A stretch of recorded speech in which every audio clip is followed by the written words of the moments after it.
the Department of Defense. So it's the Department of the Navy.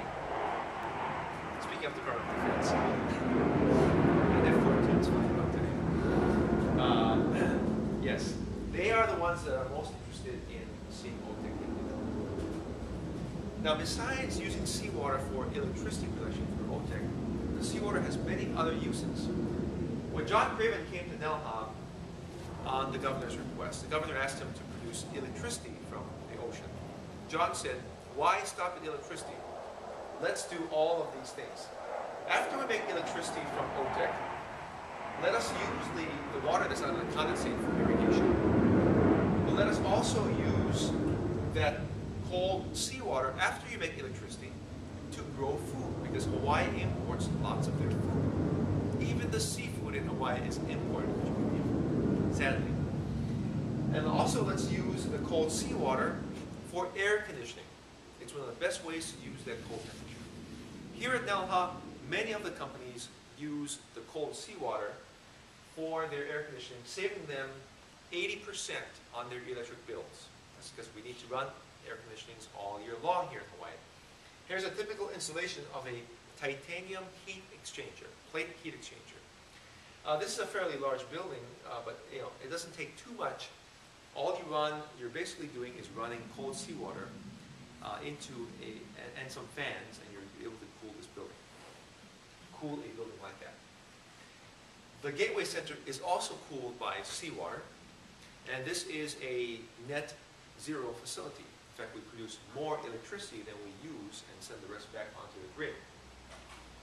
The way we cool this building is also unique because it doesn't use a fan like some of the other systems. We use the sun to create convection, to create airflow. The cold seawater is then used as the cool supply, and that's flowing under the flooring system. So the sun hits up the roof that's made out of copper. That's the clicking sound you hear. You should hear some clicking noises. That's the copper roof expanding as the day goes by. As the air in the attic here heats up, it begins to rise. And the hotter it gets, of all the days that I'm filming this, there's probably the day that I won't be able to use the video. The hotter it gets in the attic, the faster air will rise, right? And it will rise quickly up the slope and be vented out the vents on the north side of the building. And as it's vented out, as you can see, there are no windows that open here. This building is sealed tight like a vacuum. Therefore, the only way for air to get into the building is through the flooring system. And you can see those registers on the side, but as we follow the air is vented out and then it's pulled in from the outside through, you should feel cool air rising up there. And it rises, it's cooled from the seawater heat exchanger. And then it enters the building and it warms up with our body heat. And then it eventually gets up in there and the sun hits it up and it forces the air out.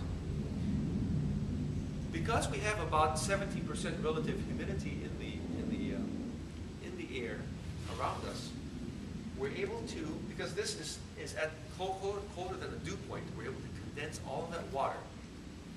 And we collect 60 gallons of condensate every day. This is what we use for our gray water. So when you use the bathroom today, if you use the bathroom today, you actually are flushing the toilet with the world's purest toilet water. It's pure condensate. We also use the water for our landscaping as well. So is that's salty water? No, it's condensate. It's pure water. So it's pure. Yeah, yeah. You can drink out of it if you want. Drink it. Yeah. Well, actually, so we I can would bring never our drink Labradors condensate. and let them drink out of the. Yeah, so you know where to come in case there's an emergency. Aquaculture is one of the big elements of what we do here at NELHA. In fact, the majority of the tenants at NELHA are involved in aquaculture. That's fish farming or seafood farming. And it's important that we get involved in aquaculture because we are heading into a very large shortfall in seafood protein. We're heading into about a 70 to 90 million ton shortfall per year in seafood protein. Of course, we have a growing population. You folks might know that we have over 7 billion people today on the planet. Before you know it, we'll have 8 billion people. We have more and more people also eating seafood that may not have been eating seafood today. In fact, a lot of doctors are saying you should have 2 servings of seafood every week. So the greater demand for seafood and the population is heading us into this crunch fall. And what makes things worse is the fact that we are simply not catching fish in the ocean anymore. Not as much, shall we say. Some areas have been almost completely collapsed. In the North Atlantic, for example, in the 1900s, we had so much biomass, lots of cod, that we named little towns Cape Cod and the like. There's no cod industry in Cape Cod anymore. In fact, now, almost all of the fish biomass have disappeared. And the reason why this is happening is important to know as well. It's kind of like gardening. If you've ever started a little garden at home, for example, and you get some fresh soil from the soil company, you put it into the garden, you plant your seedlings, and the first crop you grow grows really well, really well. Probably will surprise yourself.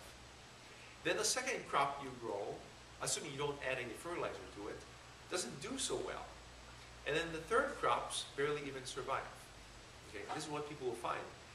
Unless you keep adding new compost or fertilizer back into the soil, you're not going to get the same production out of the plants because the plants have used up the nutrients in the soil. That's why you need to replenish with nutrients, fertilizer and the like. The open ocean at the surface is like that as well. It's like a garden. The plant life and the sea life that live in the surface water use up the nutrients. And we can't just go in there with tractors and boats and start injecting fertilizer into the ocean. And so it's leaving the ocean very unproductive. And by the way, seafood, would you believe, for the United States is only second to oil in import deficit. Petroleum number 1, seafood number 2. Here in Hawaii, when you see an open ocean that's seemingly full of fish, would you believe that 80% of the fish served in Hawaii is also imported? Fishermen are not catching any fish. Simple as that. The key point is this, plankton. You see, the fish that we want to catch, the snappers, the jacks, the tunas and the like, they survive when there are the smaller anchovies and the sardines. These little guys will only be around if the plankton are around. Now, the plankton will only be around, that's these guys, when the nutrients are around. That's what they live on. So unless there are enough of these types of nutrients, we will not have the plankton that attracts the sardines, the anchovies, and the larger fish. That's simple as that. Here at NELHA, we take advantage of an artificial type of upwelling of the nutrients. The nutrients that are lost on the surface are all down in the deep ocean. And the nutrients only come up to the surface in virtually one place around the earth, and that is around near the coast of Peru and around the equator on there. We have a great global conveyor belt that is not only maintaining our climate. Have you guys ever saw the movie The Day After Tomorrow? The movie The Day After Tomorrow is it's a doomsday movie, right? I think Dennis Quaid was in a doomsday movie about this global conveyor belt going haywire, or it stops. This is keeping the whole climate of the Earth in check. But it's also providing an upwelling of nutrient-rich deep ocean water to the surface. Okay, and it comes up, very nutrient-rich water comes around Hawaii, and it's upwelled because it hits a big shelf, a big mountain, and it comes up. And so this area of the world here is a major fishing ground, and that actually presents where over 50% of all of our wild fisheries are all done in this one spot, because that's where the nutrients exist. Now, here in NELHA... Can you leave that up so I could just look at it for a minute? Absolutely. Thank you. And actually, NASA has a very good map of this as well. So it also comes up over there Cape Cod way, or? Or so yeah. Is the dark blue where it Yeah. also upwells It from kind the of bottom? it kind of starts from here. This is like Greenland here, and it rotates in this variety here, and so it goes around. The colors might not be exactly accurate as it is. One of our volunteers hand drew this. I would recommend going online to Google, and NASA has a map just like this. And I think it's animated even, so it shows the flows. I would rely more on that than our Roy Danvers drawing. Is it pretty accurate? Okay, good. Now, the nutrients are found in the deep sea, and that's the key point. And here at NELHA, we are artificially upwelling those nutrients to the surface using pumps and pipes. You can see here, as far as these nutrients are concerned, how much more are available in the deep ocean than there are in the surface water. So this, plus the fact that we are able to grow seafood in any kind of range, between 6 degrees and 28 degrees C, virtually any kind of seafood you can think of, we can aquaculture them here at NELHA. 70% of the state of Hawaii's aquaculture is all done here at NELHA. And in fact, we go beyond our impact from Hawaii because we are involved with fisheries in other states as well. I'll explain about that as well.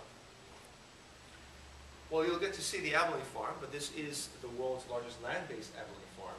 They grow much of their food, this red algae dulse, on site. But you'll learn more when you get there. In the 80s, there was a near collapse of the lobster industry. You may have remembered in the 80s, you could go to any supermarket anywhere, even in the Midwest, and there would be a tank of lobsters, 1 pound lobsters, for the convenience of the people. I don't know how this trend got started, but it happened. So the lobster fisheries in the North Atlantic were taking out 1 pound lobsters to provide this demand for the American consumer. Taking out 1 pound lobsters out of the ocean is kind of like, well, why don't we take all the 10-year-old kids in the world, cut their heads off, and let's see what's going to happen to the population in the future. It's all going to collapse. And that's what was happening to the lobster industry. They were taking out lobsters that were way too young before reproduction age. That is when the Kona Coast lobster, the company here at NELHA, decided, well, we have to save the lobster industry, so we're going to create the hatchery here on site. So they had a lobster hatchery from eggs. They hatched them out, embryo, and out into lobsters that were a beautiful blue color. It was called the Keahole lobster. Essentially the American lobster. Of course, eventually the lobster industry woke up and decided, we better not take any females out of the ocean. We won't catch any. We'll set some laws and we'll follow them to save our industry. And today, the lobster industry is thriving. So rather than hatching them from egg here at their facility in NELHA, they're now bringing them in from the mainland. And they go all over the world. The thing is, these lobsters they don't like business travel so much. And so on their way to far lands in Asia, for example, they were getting there, arriving so weak that they would die. There were casualty rates that could go up to 50%. And for the consumer side, you can't do a thing with a dead lobster. You know. So the Kona Coast lobsters decided to turn their hatchery into a lobster spa resort. And that's what they do right now. Lobsters on their way to Asia to make a pit stop in Hawaii and go into the spa resort. Oh, that's what I've written down, in fact. I thought that was my joke. And they get revived, they're rejuvenated, get their smiles back on their faces, and then they go off to their various destinations.